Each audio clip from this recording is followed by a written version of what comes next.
આ બાળકને તાળીઓથી વધાવો બોલો. હું તો બાપુ આવા છોકરાઓને જોઉં ને રાજી થાવ. અને હું પૂન કર્યા છે ડોહા આ ટાઈમે પધાર્યા. ભગાભાઈ આવડા તો આપણે હતા, બપોર સુધી રોતા ત્યારે માઇન્ડ માં દહડો દેતી હતી, એ કરકરિયા વાળો દોડો. અને આ જોતો કરે કેવું ઘડિયાળ ને એ અહીંયા તો શું નામ તારું? ભવ્ય. ધવ્ય ભવ્ય હવ્ય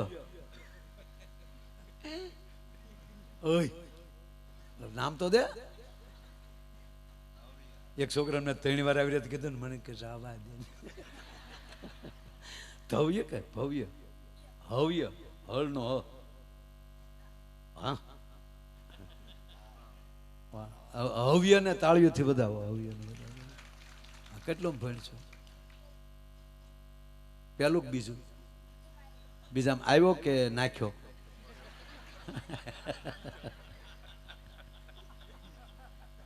આવ્યો. સરસ. શું નામ છે સાહેબનું? તને ભણાવે નામ? આશીષ સાહેબ. તો આશીષ સાહેબ ભણાવે ને એટલે આટલો કડક છે. જો કોઈક બેન ભણાવતા હોત ને તો પોચું પોચું બોલતા હોય. પધારો પધારો. ખરેખર છોકરાને પૂછીને એની પેલી ખબર પડી જાય કોણ ભણાવે. હા કેવું આપણને કહેતો હતો હવ્ય એટલે ખબર પડે સાહેબ ભણાવે છે હવ્ય.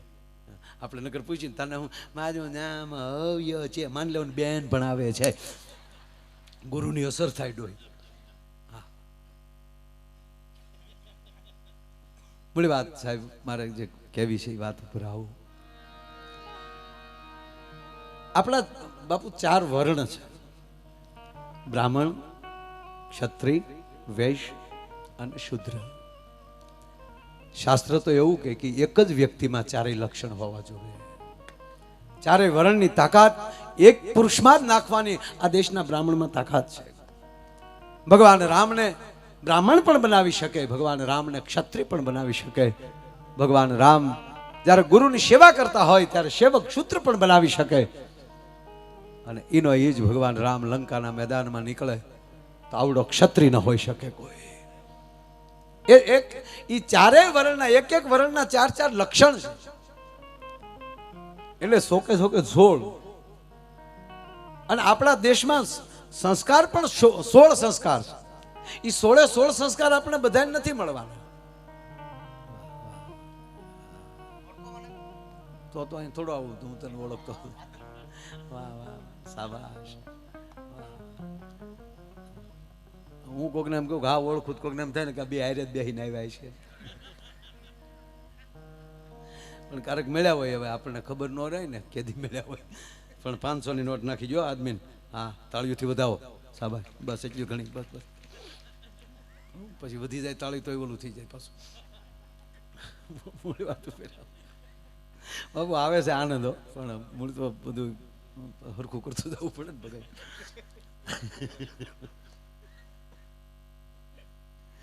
બાબુ મારો 30,000 ને 40,000 પેમેન્ટ હતું ને ત્યારે મેં બહુ પ્રોગ્રામ કર્યો, દાજુ કાઢ નાખી. એટલે હજી પ્રોગ્રામ તો હાલે જ છે એ કેવું નથી, પણ ટૂંકમાં બહુ બધા ફેર્યા. ત્યારના એ બધા મિત્રો હોય છે ને આપણા.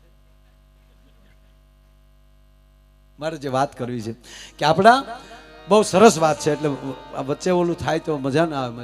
પણ મહાદેવ દાદા આ મને વાત અંદરથી એક નીકળે એટલે કહું. શાસ્ત્રને આપણા જ બધા મહાપુરુષોના મુખેથી સાંભળેલી વાતો છે. આપણા 16 સંસ્કાર છે, પણ એ 16 સંસ્કાર આપણે બધાને નથી મળવાના. દાખલા કે આપણે છે કે યજ્ઞોપવિત સંસ્કાર આપણે નહીં મળે. અમુક માણસને અગ્નિ સંસ્કાર ન મળે છેલ્લે, એને સમાધિ આપતા હોય, અલગ અલગ હોય. પણ મારે વાત એ કરવી, ગર્ભ સંસ્કાર તો બધાને મળે ને.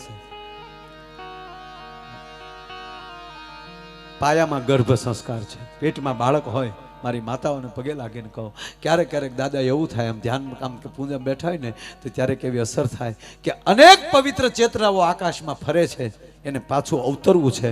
એ માવુને ગોતે છે કે અમારે કોની કુખે જન્મવું છે. અને આ મા ને ગુરુ આ બે જ છે. અહીંયા સંતો બેઠા, મહાપુરુષો ગુરુઓ બેઠા, આપણા બાપ છે. પણ પૃથ્વીની આખે આખું સમાજનું સંચાલન આ બે જ કરે છે, એક માં અને એક ગુરુ. પણ બેયમાં ફરક એટલો છે, માં એ કુખથી જ્ઞાન આપે છે અને આવા મહાપુરુષો પછી મુખથી જ્ઞાન આપે છે. અને જેની માવુએ કુખથી જ્ઞાન આપ્યા હોય ને એના સંતાનો હવે ધાર્મિક ક્ષેત્રના મંડપમાં બેઠા હોય છે. સાહેબ, આ ગર્ભના સંસ્કાર છે આપણા. એટલે માતાઓને કહું જેટલું સંભળાય, અને એમાંય સગર્ભા સ્ત્રી કોઈ માં હોય આપણી, એને કહેજો. એની સાસુઓને વિનંતી કરું,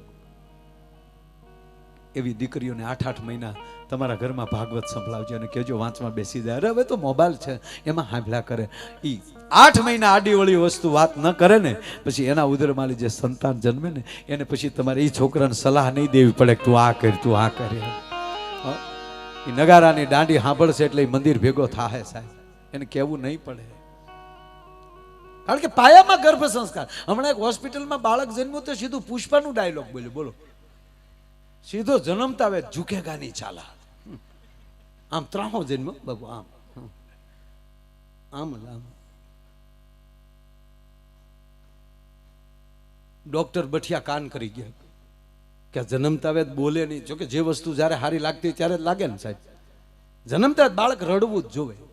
હાસ્ય સારું જ છે, પણ જન્મતા દાંત કાઢે તો હું એનું ગામ મૂકીને વયું જાય. કોણ આવ્યા ભૂતના પેટનું? એમ જન્મતા આવે રડે તો જ રૂડું લાગે. આ તો રડ્યો નહીં, હસ્યો નહીં, સીધું બોલ્યો ઝુકેગા નહીં. સંશોધન કર્યું ત્યારે જાણવા મળ્યું કે આ છોકરો પેટમાં હતો ત્યારે એની માએ 45 વાર પુષ્પા જોયું.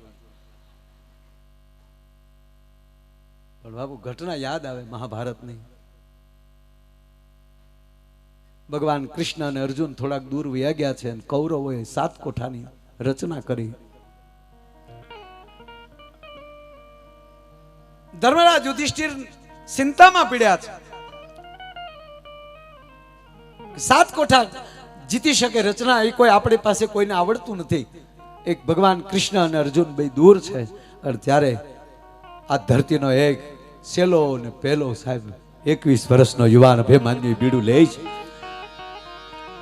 6 કોઠા ટૂંકી વાત લઈ લો, 6 કોઠા જીતી શકે છે. 7મા કોઠામાં અટવાઈ જાય છે, એનું મૃત્યુ થાય છે. અભિમાન્યુનું શરીર ઘરે જાય છે અને બેન સુભદ્રા અભિમાન્યુની માં કાંડા પછાડીને પોતાના દીકરાની માથે રુદન કરે છે. હવે વિચાર કરી લ્યો ભગાભાઈ કે જેનો ભાઈ શ્રી કૃષ્ણ હોય અને એના દીકરા ઉપર કોઈ હાથ લાંબો કરે, એ માને કેટલું અભિમાન હોય કે મારો ભાઈ કૃષ્ણ છે, આજ એના દીકરાને શરીર પડ્યું છે. અતિ રુદન કરે છે બેન સુભદ્રા. હવે આ કથા છે કે નહીં મને ખબર નથી, પણ પ્રભુ કૃષ્ણની પ્રવેશ થાય છે અને બેન સુભદ્રા ગડગડતી દોટ મૂકે છે. ભગવાન કૃષ્ણને બધ ભરી જાય છે. ગોપાલ ગોવિંદ, મારો એકનો એક દીકરો પડ્યો છે. નરાધમનો હોય નિયમોને નેવે મૂકીને મારા દીકરા ઉપર હાથ ઉપાડ્યા છે. મારો દીકરો નિરથ્થો હતો, નિહથ્થો હતો અને મારા દીકરાને માર્યો છે. મારા દીકરાને હજેવન કર ગોપાલ, મારા દીકરાને હજેવન કર. ભગવાન કૃષ્ણના પિતાંબરે સુભદ્રા રુદન કરતી કરતી પિતાંબરે આમ લટકે છે. કૃષ્ણની છાતીમાં ઢીકા મારે. ગોપાલ તને કહું, ભગવાન કૃષ્ણની આંખમાં કેવલ આહું છે. અતિ રુદન પછી ભગવાન કૃષ્ણ બોલે છે, પોતાની સગી બેન છે,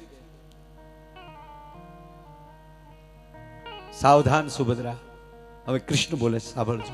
સાવધાન સુભદ્રા, આવા વીરવર પુરુષની વાતે આ વીરવરની જનેતા આવું રુદન કરે સારું ન લાગે. સાવધાન, રુદન ન કરું તો ગોપાલ હું શું કરું? મારો દીકરો સૂતો છે એટલે સજેવન કર. પાપીઓએ મારા દીકરાને માર્યો છે. અતિ રુદન બાદ ભગવાન કૃષ્ણ કહે છે, સુભદ્રા એક વાત કહું બેન, આ તારા દીકરાના મૃત્યુનું કારણ કૌરવો નથી, તું છો. ગોવિંદ, હા તું છો. યાદ છે તને? જ્યારે અભિમાન્યુ તારા પેટમાં હતો તેથી હું તને બેહાડીને રાત્રિના સમયે 7 કોઠાની વાત તારી સામે કરતો હતો. એ 6 કોઠા સુધી તું જાગતી હતી અને હાથમાં કોઠાની મેં વાત શરૂ કરીને તું સૂઈ ગઈ. એ તું સૂઈ ગઈ ને એને લીધે આ તારા દીકરાને કાયમી સૂવું પડ્યું. એ વાર્તા હું તને નહોતો સંભળાવતો, તારા ઉદરમાં જે અભિમાન્યુ પોઢ્યો હતો ને એને હું સંભળાવતો હતો. અને તેથી જો તું સાથે સાત કોઠાની વાત સાંભળી ગઈ હોત તો પૃથ્વીના ગોળા ઉપર કોઈના બાપની તાકાત નહોતી કે મારા અભિમન્યુનો વાળ વાંકો કરી શકે. તું સાંભળવાનું ચૂકી ગઈ, ગર્ભ સંસ્કાર ન અપાણા. મારો કહેવાનો અર્થ નારાયણ પણ એમ કહેતો હોય કે પાયામાં ગર્ભ સંસ્કાર છે, તમે શું સાંભળો છો એના ઉપર આધાર છે. અને એવી જ આજ ભગવાન ઓમનાથ મહાદેવના સાનિધ્યમાં આવી સરસ મજાની કથા, ગંગાનો ધોધ હાલ્યો જાય છે. જેટલું સંભળાય એટલું સાંભળજો, જેટલો આનંદ થાય એટલો આપજો. અને આવા કાર્યો થતા હોય એમાં જેટલું દેવાય એટલું દેજો. અને આવો જ્યારે ઉજળો જ્યારે કાર્યક્રમ છે ત્યારે કાર્યક્રમનો દોર આગળ વધારતા હું શરૂઆતમાં જ ભાઈને વિનંતી કરું, પછી બેનને સાંભળવાના તો વિશાલદાનને વિનંતી કરું, આવો મારો બાપલ્યો એની પાસે લઈ 2-4 ભજનો સાંભળીએ. એ પછી પાછા બેન રેખાબેન પાસેથી સાંભળશું. અને પછી પાછો હું તમારી સામે જે કાંઈ હાસ્યની જે કાંઈ વાતો કરવી હોય એ પછી બધી પાછું કરશું. પણ એકવાર બધાય કલાકારોનો વારો આવી જાય